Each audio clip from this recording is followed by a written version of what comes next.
Okay, I'm Alan Loibner-Waitkus, and this is Modern American Lit, 1865 through present, and I'm going to start off with talking about Kate Chopin's The Storm, and this will be our first video, so a couple things, or video where you actually see me. I shoot outside for a couple of reasons. I'm more comfortable out here. I can smoke, which I'm going to break that seal in a second. You're adults, and I'm on my own deck, so that's okay. I'm not, great at these videos. I'm not always sure where to look, and I'll look off at my notes on my computer screen or at various other things as we move through. Now, one of the things with this video that I want to explain before we get started is one of the reasons I teach Modern American Lit, besides degrees in it, is I enjoy teaching things that you understand when you read. So I don't have to, I consider myself, I hate this term, I'm really not kind of a hippie instructor, but as more of a facilitator than a instructor. You know, you go to a early or a Modern American Lit beginning through 1865 or World Lit or British Lit, and the instructor spends most of the time explaining to you what you've read. And the great thing about Modern American Lit is you should understand what you've read for the most part. And one of the things too I have noticed, and I really didn't know this existed until I became an instructor, was professors. I came from sort of a background at the University of Texas and other areas where if we could back up what we had to say, even whether or not it agreed with what the professor was saying, that was fine, right? Things are open to interpretation. And I have noticed that there are a lot of instructors who are like, this is what the author was saying. And I don't generally do that. I mean, I may say, this is way off base, if you're way out in left field. But for the most part, it's left up to interpretation. So I may miss on some major points that I think that you should catch, because I don't think that they're that important. A lot of times this is sort of my take on what we've read. And trying to think of what was the other point in that. Welcome to the videos where I'm confused half the time. And I will smoke. And number one, number two, even though I'm drinking out of some cooler cup thing, Diet Coke. Okay, so I'm not getting lit while we're doing these videos. Anyway, I may hit on minor points. Again, I think a lot of the stuff is obvious.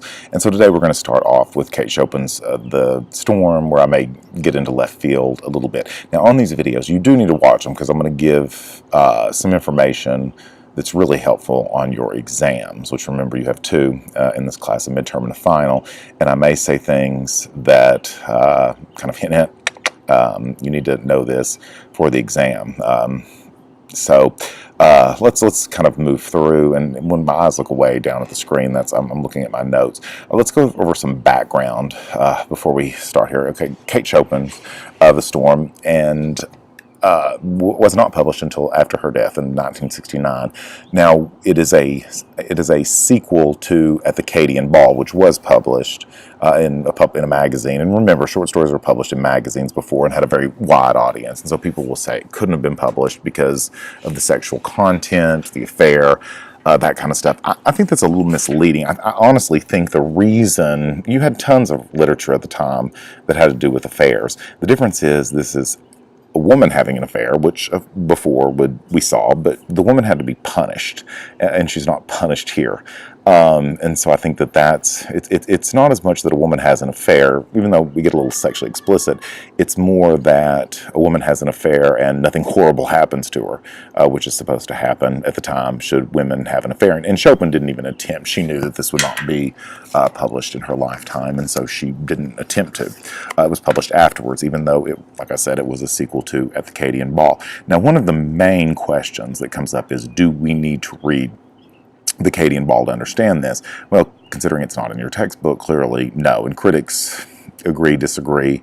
I taught it for years without reading At the Acadian Ball just because so many people said you don't need to, you shouldn't. And finally I broke down and read it. And I don't really think it offers as much to adjust my feelings on The Storm as critics kind of scared me into thinking that it would. I pretty much knew it for the most part. I kind of thought that this whole remember the night an assumption would be answered more in At the Acadian Ball, and it's not.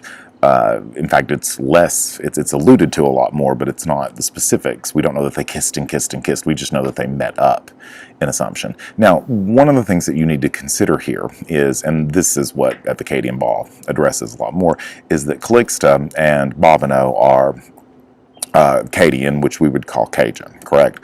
And Alcée and Clarice are Creole.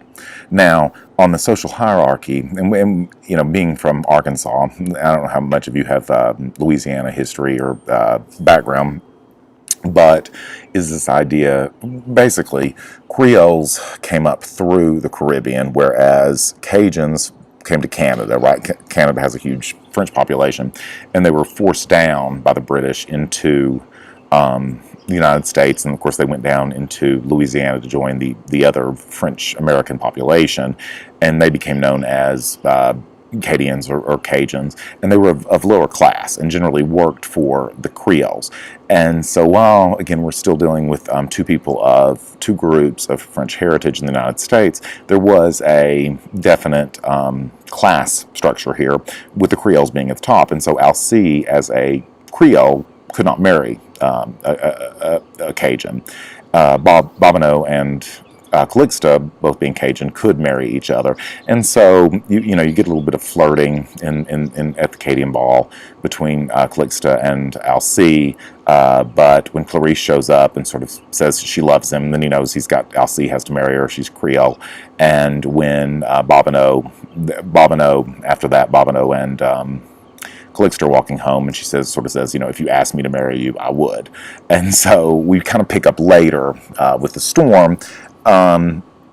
So anyway, that's the background on that, and that's really, I think, all you really need to know as far as that goes. Now, this short story is very often taught under the plot section of books, and the main reason for that is, of course, the plot follows the storm, sort of, dip for dip, and as we move in, how basically a plot works. You've got the exposition, you have the rising action, the climax, the falling action, and again, climax here being having a dual meaning.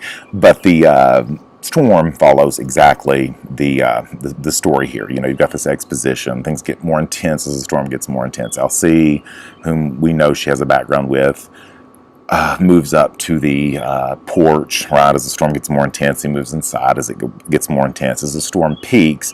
And if you've ever watched, I don't know why I reference this movie constantly. It's something you may want to watch on Netflix or wherever you can. I don't know if it's available there. I actually own it on Apple movies, but the Poltergeist. There's the scene in Poltergeist where, and a lot of us knew this as kids, where we would say, okay, our fathers would say, when we were scared by the storm, you can count, you count the seconds between the lightning and the thunder, right? Light moves faster than sound, and so you count the distance between the lightning and the thunder. So you see lightning, and if you count 1, 2, 3, right, it's relatively far away. If the next time it lightnings and you count 1, 2. Okay, then it means it's getting closer. If you count to 4, it means it's getting farther away. And I think what's interesting here is the lightning strikes the tree right outside, which means the storm is exactly over them, which is exactly the point where Calixta falls into his arms, and this sort of sex scene happens. And then as the storm moves away, things move away, and as she says, the storm moved away, and everyone was happy. Now, there are a lot of theories here on what is Chopin's point here. Okay, there's this idea that again, we can't separate love is love. She or attraction is attraction. She's attracted to Alcée, even though class tells them they can't marry, there's still this attraction there. That marriages don't work if we force you to marry someone you necessarily don't want to because of class. But the marriage between Bobino and Calixta seems to work, right? The marriage between Alcée and Clarice seems to work. Okay, I mean, she says that she could give up their conjugals for a while. She's fine with that. And then they do cheat, but it brings us to another a point. Again, one of the reasons I think that this book is censored, and one of the reasons that I think Chopin, who a lot of people consider a feminist writer, is hitting on is something that recently we've heard more and more about. We didn't really mention. We've always talked about monogamy and the importance of monogamy, and there was a book, and I'll show you. I actually have a copy. It's called Sex at Dawn by Christopher Ryan and Casilda Jetha. Again, I could be pronouncing that wrong.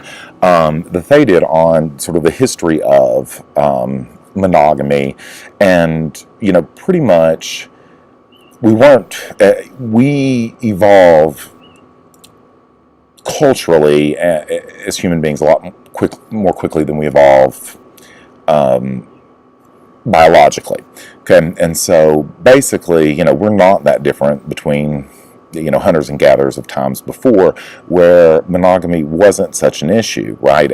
One of the theories is that we believed that in tribal times, we believed that we didn't quite understand as human beings how birth worked, right? We thought that rather than one egg, one sperm, we thought that it was accumulation of semen. And so what women would do, especially when men died so often, in women, was that it was an accumulation. And so, if you're thinking about it, this husband of mine, or not husband, but this father may die, right? And so what I want to do is have as many fathers as possible. Okay, and we think, Hillary Clinton's "It Takes a Village." That actually comes from this idea that is a village raising a child, and that's what would happen. You would have a kid, right? It had several fathers, several other. There were kind of primary caregivers in relationships. There was this whole hierarchy as that went, and the women would care for the other women's children, and vice versa. And so you didn't have to worry.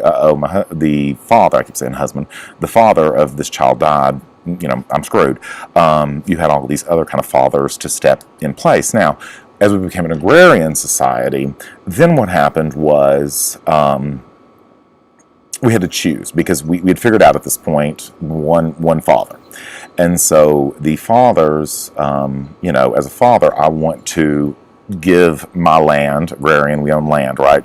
I want to give my land to my child, not someone else's child. And so men were not expected to be monogamous, whereas women were. We wanted to make sure that child our wife bore was our child, so that we could give that child the land that we owned. And this pretty much stuck until really the feminist movement. We don't really think of it as that quickly. We always kind of think monogamy was this thing that we always had to have, and it didn't really stick societal until really the feminist movement, where we said, okay, we've got to pick one standard. Are we going to stick with women? Or are we going to stick with men? And they sort of said, we're going to stick with the women's standard. So again, a woman has to be monogamous, therefore a man must be monogamous. And what the authors of Sex at Dawn argue is that this is not a natural thing. Now, I'm a big fan of monogamy, so don't think I'm trying to say that, but you're starting to hear terms more of monogamish and open relationships and that kind of thing, because we've learned, look at the percentages of cheating in marriages. They're astronomical, certainly on the part of men, but what we're seeing is more and more women beginning to cheat. And I think that what Chopin is to a certain extent showing here way before her time. I mean, she was not written in 1969, it was written well before that. And so what she's really showing is that there can be affairs, or there can be monogamish relationships, and the relationships work, okay?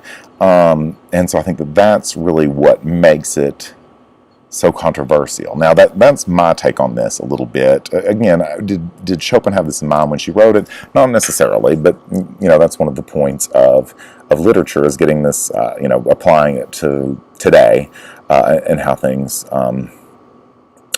work. So I mean, again, you could look at it. Is it about class and that not working? Yes. Is it about marriage? Do we know? A lot of people argue, well, despite her ending to the story, that the storm lifted, which seems to be a happy ending, right? The marriage worked. That things are different, but I really think she kind of nails it. When I see it over with, I think everything's fine. The Calixta and Alcee got this out of their system. The marriage can move on happily, and the storm moves, and everyone is lives happily ever after. So, your take on it is your take on it. You may totally disagree, and I'm more than happy to hear your disagreements. Give me a call. I didn't mention, Kate Chopin, of course, famous for writing The Awakening, a feminist piece of literature, and all of her other stuff. And if you want to read at the Acadian Ball, it's available under instructor-provided readings on the website. I read it. I was not... I really like The Storm a lot better. I think that this is a great story and a pretty controversial way to start this semester. But if you have any questions, give me a call. I'll try to keep these as brief as possible. You know what you read. But if you have any questions, give me a call.